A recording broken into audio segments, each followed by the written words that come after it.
High বন্ধু বান্ধবীগণ, আজকে ঈদের দ্বিতীয় দিন আমরা চলে যাচ্ছি ওয়ারি বটেশ্বর। হলো ওয়ারি বটেশ্বরের রাস্তা।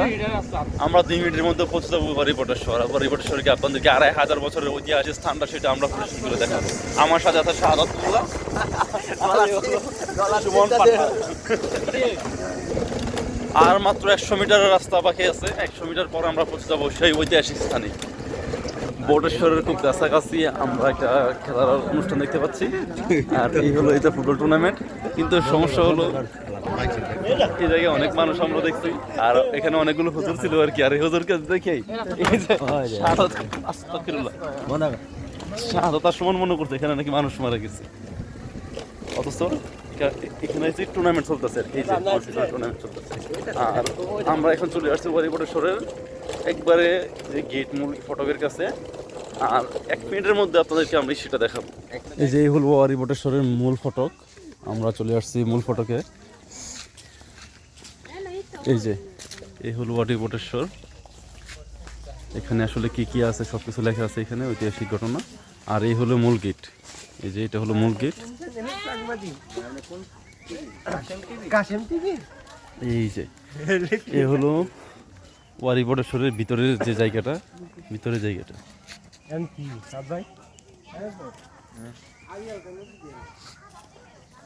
হলো ওয়ারি বটেশ্বর। আসলে কি কি আছে, কি কি পাওয়া গেছে, সকল ইতিহাস আসলে এখানে লেখা। আমি আসলে একটা একটা করে আপনাদেরকে দেখাচ্ছি। আপনারা চাইলে এই ভিডিওটা পজ করে এই সব কিছু ইতিহাসগুলো পড়ে নেবেন। এই যে যত ঐতিহাসিক কি কি পাওয়া গেছে, এই যে এখানে আসলে ছবি দেওয়া আছে যে কি কি আসলে পাওয়া গেছে, গড় পাওয়া গেছে, যা পাওয়া গেছে আসলে সব কিছু এখানে আছে।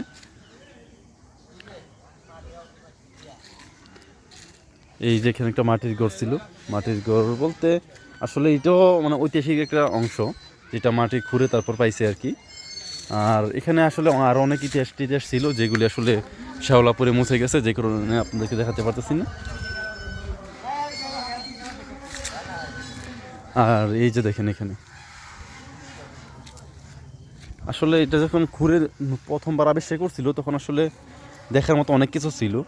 যেহেতু এখন সরকার এটা নিজ দায়িত্বে নিয়ে নিয়েছি, তো এই ক্ষেত্রে আসলে কি হয়েছে কি, এটা পরিচর্যা নাই। আর পরিচর্যা না থাকার কারণে দেখা গেছে এখানে ওই বন জঙ্গল জ্বালাইছি, যে কারণে আসলে খুব বেশি একটা বোঝা যাচ্ছে না। এই যে দেখেন এখানে বটতলা, তারপর হচ্ছে আরিয়াল খা নদী, মানে যা যা আছে আর কি, পুরাতন ব্রহ্মপুত্র নদ। এই যে মানে পুরা নদী নালার যা কিছু আছে, রাজার বাগ, ইচার টেক, যা কিছু আছে আসলে এই সব কিছু আসলে এখানে একটা ম্যাপ আঁকা হয়েছিল আর কি। আপনারা যে আঁকা বাঁকা জায়গাটা দেখতেছেন আসলে যদিও এটা মানে অনেক পুরানো একটা স্থাপনা বা অংশ, এখানে আসলে মূলত একটা ম্যাপ আঁকা হয়েছিল। এটা আপনাদেরকে দেখাই। এই যে অংশটা ছিল মূলত শুধু একটা ম্যাপ, এই যে একটা ম্যাপ ছিল আর কি এটা। আর এই ম্যাপের জায়গা থেকে আসলে এই জায়গায় সব কিছু আঁকা হয়েছে। আর এখানে দেখেন যে এই ঘরের মধ্যে মূলত যে এই গুপ্তধন বলে যা কি বলে এই সব কিছু পাওয়া গেছিল। এই যে আপনারা দেখেন,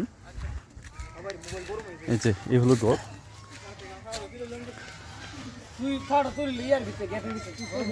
এখানে আসলে অনেক কিছু লেখা আছে, আপনারা একটু পড়ে দেখেন আর কি। আমি আসলে যেহেতু শর্ট টাইমের মধ্যে এখানে আসছি, পরিদর্শন করতেছি, তো আমি সব কিছু দেখাতে পারছি না। আর এই যে এইখানকার মাটি খুঁড়ে আসলে এই যে বিভিন্ন রত্ন পাথর, বিভিন্ন গুপ্তধনের সব কিছু আবিষ্কার করছে অথবা পাইছি। আর এই পাতাগুলো আসলে রাখছে যে স্থানীয় বাসিন্দারা আছে, মূলত ওনারা রাখছে আর কি এখানে। আর দেখেন আসলে এই জায়গায় যা যা আছে সব কিছুই এখানে ছবির মাধ্যমে, তারপরে ইতিহাস লেখার মাধ্যমে এখানে দিয়ে দিচ্ছে। এই যে দেখেন, এই যে পুরাতন যে ব্রাক্ষলিপি আছে বা মানে যে অক্ষর আর কি, প্রাচীন যে অক্ষর অথবা লিপি, এই লিপিগুলি আসলে এখানে দেওয়া আছে। দেখেন এখান থেকে পাওয়া গেছে, মানে খোদাই করা যে লিপিগুলি পোড়ামাটিকের ফলকে এইসব কিছু পাওয়া গেছে। এই যে দেখেন এইসব কিছু পাওয়া গেছে এখানে। আর এখানে আসলে ছবিটা ছিল কিন্তু প্রিন্টটা আসলে নষ্ট হয়ে গেছে। আর এই জায়গাটা যে এই স্থাপত্যটা আসলে সরাসরি এখানে পাওয়া গেছে।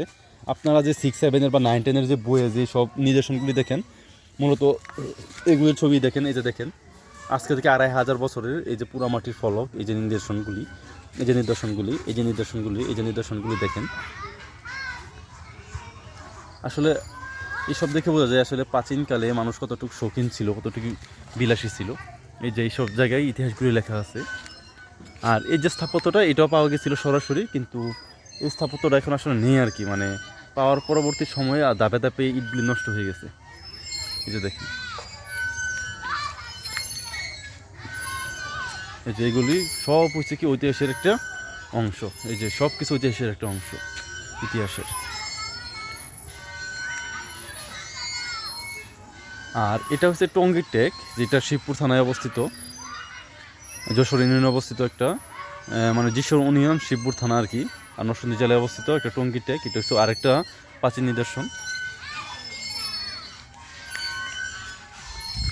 এটা আরেকটা ভাস্কর্য। আসলে এই যে ভাস্কর্যটা আছে, এই যে পোড়ামাটির ফলক, আসলে আমরা পোড়ামাটির ফলক শুধু বইতে পড়ছি, কোনোদিন দেখি নাই। আজকে আসলে আমি এখানে দেখে তারপর আপনাদেরকে ছুঁয়ে ছুঁয়ে দেখাচ্ছি। যে দেখেন, এটা হচ্ছে একটা কচ্ছপের ছবি। এটা হলো আপনার যে প্রাচীন যে ওই দেবতা আছে, দেবতাদের ছবি। এটা হলো ঘোড়ার ছবি, এটা হলো মাছের ছবি। আসলে এই সব কিছু দিয়ে মানুষ অনেক মনের ভাব প্রকাশ করতো অনেক সময়। এই যেটা হলো মোরগের ছবি। আর এটা হলো যে আপনার হিন্দু ধর্মাবলী আছে, সনাতন ধর্মাবলী, তাদের একটা দেবতা অথবা কিছু ছবি আসলে আমি বলতে পারি না, আসলে তারাই বলতে পারবে। যে নিচে দেখেন আরও অনেক ছবি আছে। আসলে এইগুলি মানে প্রকাশ্যে দিবালোকে 2500 বছর ধরে এখানে টিকে আছে এই ভাস্কর্যগুলি।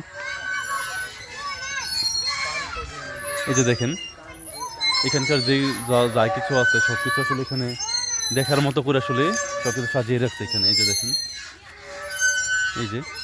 এই যে এটা হলো আরেকটা প্রাচীন নিদর্শন। এই যে দেখেন, এই যে পোড়ামাটির ফলক, এই যে পোড়ামাটির ফলক দেখেন। এগুলো হচ্ছে সনাতন ধর্মী এই যা কিছু আছে আপনার 2500 বছর আগে থেকে এগুলো সংগ্রহিত। দেখছেন, এগুলি মাটির নিচ থেকে সবগুলো পাইছে আর কি। এই যে ইট, তারপর হচ্ছে আপনার এই যে পোড়ামাটির যে ফলকগুলি আছে, সব কিছু আপনার মাটির নিচ থেকে পাইছে। আর এটার ভিতরে আসলে আপনার শিশুদের জন্য এটা আসলে খেলার ব্যবস্থাও করে দিচ্ছে। এই যে দেখেন, শিশু এখানে খেলাধুলা করে সব কিছু করে। এখানে অনেক বাচ্চারা আসছে, খেলাধুলা করতেছে, ঘুরতেছে, অনেক মানুষ এখানে ঘুরতে আসে। আপনারা যদি এখানে আসেন তাহলে ফার্স্ট টাইমে আসবেন নরসিংদী জেলার রায়পুরা থানার মরজাল বাস স্ট্যান্ড থেকে আপনারা বেলাবল রোডে চলে আসবেন। বেলাবল রোডে আসার সময় আপনারা আমলাপর পাস করে তারপর কাউকে জিজ্ঞাসা করবেন যে ওয়ারি বটেশ্বর রাস্তাটা কোন দিকে, তবে যে কেউ আপনাদেরকে দেখিয়ে দেবে। সবচেয়ে বড় কথা হচ্ছে এই দুলনাগুলি খেলনাগুলি বানাচ্ছে 12 বছরের নিচে শিশুদের জন্য। আর এই বুইরা বেটা, এই বুইরা বাইক নেই এখানে এসেও মানে দুল খাইতেছে। আমার মনে হয় কোনো একটা বুইরা বেটা মনে এখানে উঠছিল আপনার, যে কারণে এটা সিনা নিয়ে পড়ছে। এই আমার বাইকের মতন বুইরা কেউ উঠছিল আর কি। এই যে একটা ঘোড়া। আসলে আপনারা যদি এখানে আসেন তাহলে 2500 বছরের যে ইতিহাস আছে সেই ইতিহাসটা জানতে পারবেন। একটু বসার জায়গা আছে, আমি এখানে একটু। আপনারা যদি বই পুস্তকে ইতিহাস মুখস্থ না করে প্রকাশ্যে এখানে চলে আসেন তাহলে আমার মনে হয় আপনারা আরও ভালো কিছু জানতে পারবেন। আমি আশা করব আপনারা সবাই একবার হলো এই জায়গাটা ঘুরে যাবেন আর 2500 বছরের বাংলার যে ইতিহাস সংস্কৃতি আছে সে সম্পর্কে সঠিক ধারণাটা। এই হলো ওয়ারি বটেশ্বর। এই হলো ওয়ারি বটেশ্বরের যে মূল এরিয়াটা আছে, এটা হলো মূল এরিয়া। 2500 বছরের এই জায়গাতে দেখেন চারোদিকে যত ইতিহাস আছে সব কিছু আপনার লিখে লিখে রেখে দিচ্ছে। আমি একটু জোন করে দেখাচ্ছি আপনাদেরকে।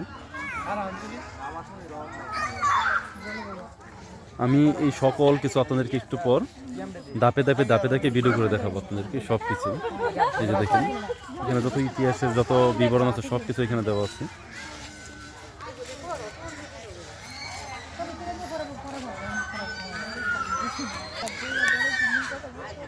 এটা হলো আরেকটা নিদর্শন ওয়ারি বটেশ্বরে।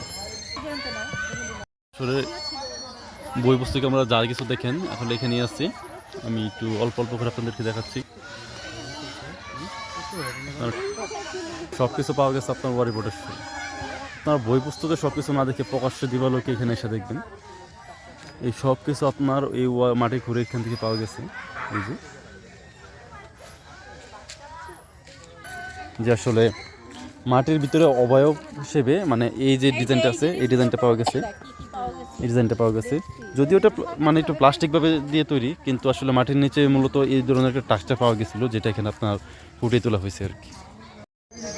এই যে ওয়ারি বটেশ্বরের এই যে একটা রাস্তাটা ছিল, আবার এই হলো কুয়া, এই হলো কুয়ারি বটেশ্বরের কুয়া। আর ওই যে এটা ছিল প্রাচীনকালের রাস্তা। আসলে মানে এই যে যা কিছু আপনাদেরকে এই মুহূর্তে দেখলে এই সব কিছু মূলত আপনার পুরো অনেক বিশাল জায়গা, মানে কয়েকশো কানি যে জায়গা আছে, কয়েকশো কানি জায়গা নিয়ে তারপর আপনার এখানের এই নকশাটা তৈরি হয়েছে। কিন্তু কয়েকশো কানি জায়গা তো আর আপনাকে এখানে ওই জাদুঘর হিসেবে দিতে পারবো না, কারণ অনেক জায়গায় মানুষ বাড়িঘর করে ফেলছে, যে কারণে এখন আপনার মাত্র অল্প কিছু জায়গার মধ্যে আপনার পুরো যে ইতিহাসের যে স্ট্রাকচারটা এখানে ফুটিয়ে তোলা হয়েছে আর কি। আর আজকের ব্লগ এই পর্যন্তই।